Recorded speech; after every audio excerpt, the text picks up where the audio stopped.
सोहा ने ये ठान लिया कि चाहे जो कुछ भी हो जाए, मुझे जितना भी जोर लगाना पड़े मैं लगाऊंगी, तन मन का, और हर सूत में चाहे वो जैमल की शादी फात के साथ ही करवाऊंगी। आगे से ज़ावियार जो होता है ये बात लेकर बैठ जाता है, इस गुस्से में होते हुए साफ अल्फाज में इनकार कर देते हैं सोहा को। और ये अपनी बेगम को भी और अपनी जो वो बहन को भी धमकी देता है कि भाई इस घर के अंदर फात दोबारा नजर नहीं आए, अगर आया तो मैं उसी वक्त आपकी जो वो शादी करवा दूंगा। तो जैमल इस मामले पे बहुत दुखी होती है और जिस वक्त आंखों के अंदर आंसू होते हैं तो सो ऐसे देखती है, तो उसके पास बैठ जाती है, बातें करना शुरू कर देती है और कहती है कि कहीं ऐसा ना हो कि जो कुछ तुम्हारे साथ भाई कर रहा है ना, तो कहीं ऐसा ना हो कि इसे बहुत बड़ा इस मामले पे पछतावा हो, इसे एहसास हो कि इसने कितनी बड़ी गलती कर दी है और उस वक्त इसके हाथ से सब कुछ निकल जाए। लेकिन जैमल जो ये कहेगी कि आप नहीं जानते भाई को कि वो कितनी ज़िद्दी इंसान है, और जो ज़िद पे आ जाए ना वो कभी इतनी आसानी के साथ हार नहीं मानेंगे या पीछे नहीं हटेंगे।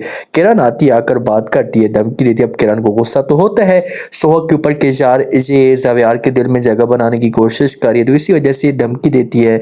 इससे कहती है कि तुम जितनी मेहनत कर रही हो ना तो इसका फल तुम्हें बिल्कुल भी नहीं मिलेगा। जैमल के दिल में तो जगह बना चुकी हो, लेकिन ऐसा ऐसा तुमने ज़ावियार के दिल से, जो उसकी नज़रों से जो मुकाम आपको मिला वो था वो हमेशा के लिए ख़त्म हो चुका है। तो सो जोगी कोई कहेगी कि भाई इससे मुझे कोई फ़र्क नहीं पड़ता, मेरा जो मकसद है वो सिर्फ और सिर्फ जैमल है, इसको खुशी देनी है, तो मैं हसूद पे वो मकसद पूरा करके रहूँगी। अब किरण अपनी माँ के सामने कंप्लेन तो करती है कि माँ जी मुझे जो वो ज़ावियार मेरे सामने हर वक्त सोहा की तारीफ़ें करता रहता है और मेरी किसी किस्म की कोई तारीफ़ें नहीं करता। तो माँ कहती है अच्छा ठीक है, मैं जो वो फिर जाऊँगी सोहा के पास, उसको समझाऊँगी। इसे जाकर कहती है कि देखें कि जो मालिक होता है ना वो मालिक ही रहता है और जो मुलाजमा होता है वो मुलाजमा ही रहती है। मेरी बेटी किरण जो है ना ये इस घर की बहुत जल्दी मालकिन बनने वाली है और आप मुलाजमे ही हैं। तो सौ को ये बात बुरी लगती है और ये खुलकर बात करती है।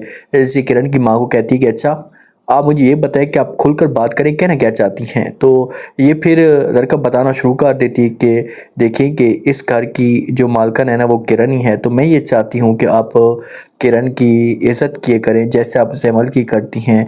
जैसे ज़ावियार के आगे पीछे घूमती रहती है, तो ऐसे ही आपने जो ये सब कुछ करना है ताकि जो ज़ावियार है ना इसके दिल में किरण की जगह बन जाए। तो यहाँ पर जब वो इनकार कर सकती है सो साफ अल्फाज में कह सकती है कि भाई मैं ऐसा नहीं कर सकती, जो चीज़ बुरी होगी वो मैं खुलकर ज़ावियार को बताऊंगी और जो चीज़ अच्छी होगी तो मैं हर सूरत में जो वो भी ठीक कर दूंगी।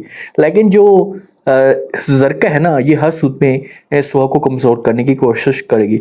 जो ज़ावियार होता है बैठा होता है परेशान, तो इसे जब किरण देखती है इसके पास आती है, बातें करना शुरू कर देती है, क्या हुआ आप इतनी परेशान उदास क्यों लग रही है। जिस वक्त ये बातें जहाँ पर जब वो सुनते हैं ज़ावियार, तो ये किरण को जवाब देते हैं कि काश आज बाबा जिंदा होते तो घर का ये हालात बिल्कुल भी ना होते, किसी किस्म की कोई परेशानियाँ ना होती, इस तरह का माहौल ख़राब ना होता। तो ये बातें किरण सुनती है तो ये हाथ बढ़ाती है और मस्के लगाना शुरू कर देती है, कहती कि आपको परेशान होने की कोई भी ज़रूरत नहीं है, आप इस बात की टेंशन ना लें बिल्कुल भी, आप अच्छे तरीके से सब कुछ हैंडल कर रहे हैं, घर को भी देख रहे हैं, बिजनेस को भी देख रहे हैं, बस इस घर के जो हालात है ना ये सिर्फ और सिर्फ सोहा की वजह से ख़राब हुए। ये सोहा की जो वो कंप्लेन करने की कोशिश करेगी तो ज़ावियार जो वो खुलकर बात करेगा।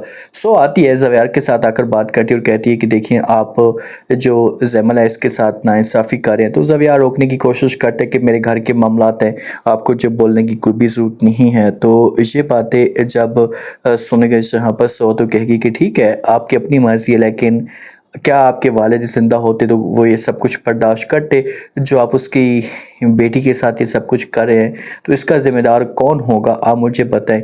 उसकी खुशी है और फाद उसके लिए सब कुछ कुर्बान करने के लिए तैयार है, तो आपको ये चीज़ें देखनी चाहिए। आगे आपकी अपनी मर्जी है, आप जाने आपका काम जाने। अब देखते हैं कि नेक्स्ट एपिसोड में क्या इंटरेस्टिंग ट्विस्ट पैदा होता है, क्या जो वो आगे जाकर मज़ीद हालात ख़राब होंगे, क्या सो के लिए भी मुश्किलात जो वो बढ़ने वाली है। लास्ट भी फीडबैक दें और सब्सक्राइब भी कर दें। शुक्रिया, अल्लाह हाफिज़।